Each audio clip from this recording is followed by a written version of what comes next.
I'm good, thank you. And yourself? Mwamba Mukoka, computer science sophomore student.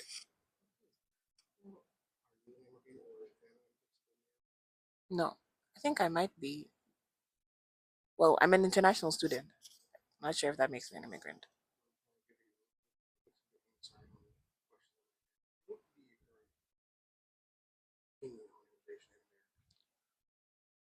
I think that there's a lot going on at the moment.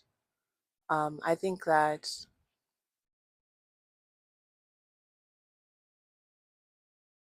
there's a lot of fear, a lot of, from what I've seen and from the different posts I've seen circulating, and also how my family abroad has been encouraging me to stay on my toes and having my documents and all that. I think there's a lot of fear with all foreigners in the country because people are worried that they're going to be sent back home or that they won't have the ability to come back to America.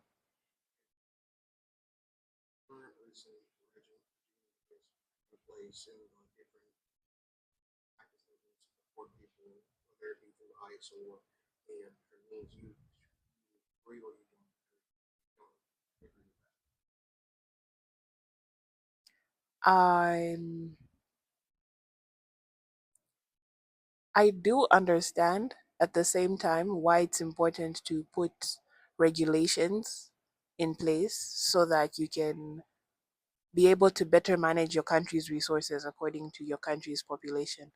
I do understand that in a lot of different countries, when the borders are porous and you have a lot of, whether it's refugees or immigrants in general coming in, it can be a bit taxing and it can be weighty for the government's resources and funds because they're spread out so thin.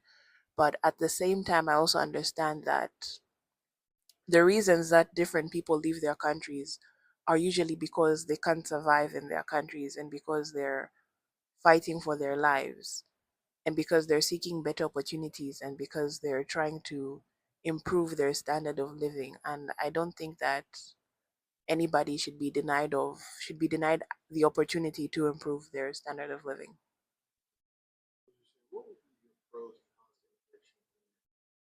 I think the pros are for a lot of the international students and the foreigners in general because um, America does have a lot going on, obviously, with its political environment and just healthcare being very unaffordable and very expensive. Yes. But at the same time, it's like people coming from war torn countries, like healthcare being very expensive is better to them than knowing whether or not you're going to live the following day. People are coming from countries with famines and no food. So if they can come here and they're able to access food stamps or something like that, then it's like, okay, this is. So I feel like with a lot of the international community, it's a benefit. And I think also with Americans it's important to interact more with the world around you. I think a lot of America has, it seems like there's a bubble around the country, like the only politics, agendas, and interactions and cultures that they know are within America. They don't really have much experience or knowledge of the world outside of America, whether it's Europe or Africa, or South, yeah, Asia, South America. So I think at the same time, it's also very important for Americans so they come into contact with different kinds of people and they better understand how other people live and different cultures and also embrace and accept them. Exactly, to break away from the state of xenophobia and just, better respect people and understand people and also appreciate different customs and different traditions because um in as much as people are trying to get rid of, say for instance, immigrants, some of the brightest minds can be immigrants, and if you incorporate them into your government or into your industries, that means you're going to be able to give back to America. Even as international students, when we come here, we're ready to give back to America. We're ready to join the workforce, we're ready to ameliorate the opportunities in front of us and thus also generate revenue in one way or the other for the country. And even like foods, when people from different continents bring their foods to America, it's like, okay, wow, this is an interesting dish, I enjoy this dish. Yeah.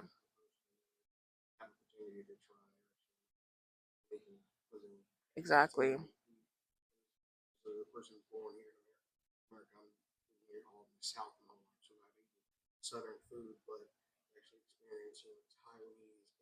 Exactly, exactly.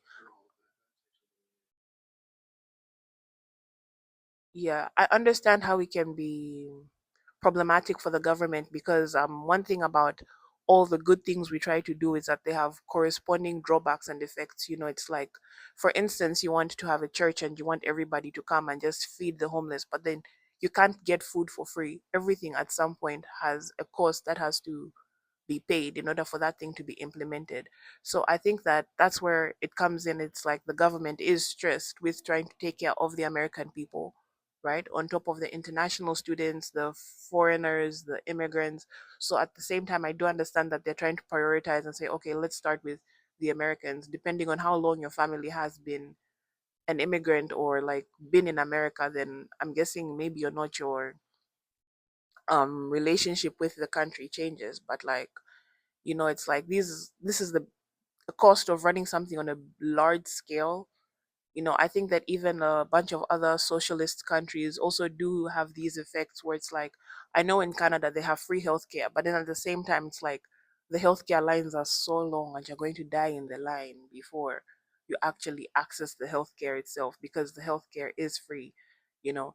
And then in America it's like the healthcare is expensive and it's not free, but I don't think you're going to wait in a line forever before you finally get seen by a doctor, you know. Yeah, so I think there's pros and cons to everything. There's good sides and bad sides, and depending on what agenda you're trying to achieve, whether it's to please the people more, then obviously like you're going to have to consider disregard the cons more, or you're going to have to think about, okay, are you trying to maintain the government structure and the resources and like all this tax stuff? It's like, okay, that means the people are gonna hurt a little bit, but then at the same time you're going to like maintain this specific structure that you're trying to uphold. I think so, maybe. I think there could be regulations to, I'd say, filter things because I think when people say pro immigration or not pro immigration, one thing I've noticed is that they only think about things of the extremes. You know, where it's like pro immigration, everybody should just come in, everybody just come to America, do what they can, leave, don't leave, just come to America.